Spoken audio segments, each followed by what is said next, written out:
এই যে দিয়ে গেলাম পরে যদি আমার পিছনে পিছনে পাঠাইছে না তাহলে আপনার মায়ের 2 পাও ধরে মাপতাম না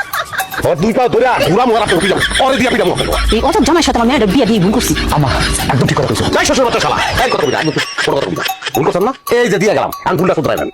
কিন্তু এই দিল্লি কা লাড্ডু পাঠায়েন না এই লাড্ডু যদি আবার পাঠান আমার বাড়িতে ওই লাড্ডু দিয়ে পিটাবো এই জামাই তুমি হুমকি ধামকি দিয়ে আমার মায়ের ফেলায় দিয়া চলে যাবে আমার হিসাব নিকাশ দিবা না এটা তো হলো না কে হিসাব আমি যে তোমার 2 লাখ টাকা দিছি সেই টাকার হিসাব এটা কই আপনার নাম আফজাল আফজাল মাথা মধ্যে বুদ্ধি যাও দেন না 2 লাখ টাকা দিতেছেন আমি যে হিসাব দিব হিসাবের শেষে দেখবেন আমি উল্টা টাকা পাই আপনার কাছে ওই টাকা লইয়া তারপরে বাড়ি থেকে পাই দেবো ঠিক আছে ওই একটা কাগজ কলম নিয়ে বসি ওরে বাবা এত বড় কি হিসাব আমি জানতাম মনে হইতেছে উল্টা আমার কাছে 5 লাখ টাকা পাইবা এত বড় হিসাব হিসাব ক্লিয়ার করে আপনার মায়ের লোক আমি সংসার করতেছি 2 বছর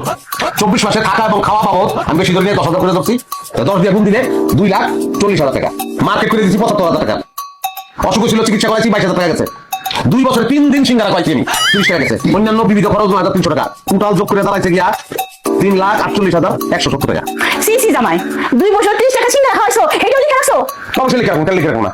কারণ এটা টাকা এটা কাছে পাকা না 2 লাখ আমি মাইনাস করে দিলাম হ্যাঁ 1,48,170 টাকা আপনার কাছে আমি এখন পাবো 1,48,170 টাকা দেন টাকা দেন আমি 1 টাকাও দিব না দেখি তোমার হিসাব দেখি আমার তো একটা হিসাব আছে আমি তোমার হিসাব দেখাইতেছি গান শেষ হিসাব করতে বলবে গান শেষ করে বলা যেমন থাকলাম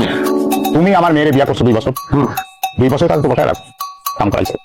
সেই কাম বাবদ মাসে যদি 20,000 টাকা বেতন ধরি বেতন হয় 4,80,000 টাকা আর আমি তোমার দিছি 2 লাখ টাকা তাহলে মোট 6,80,000 টাকা তোমার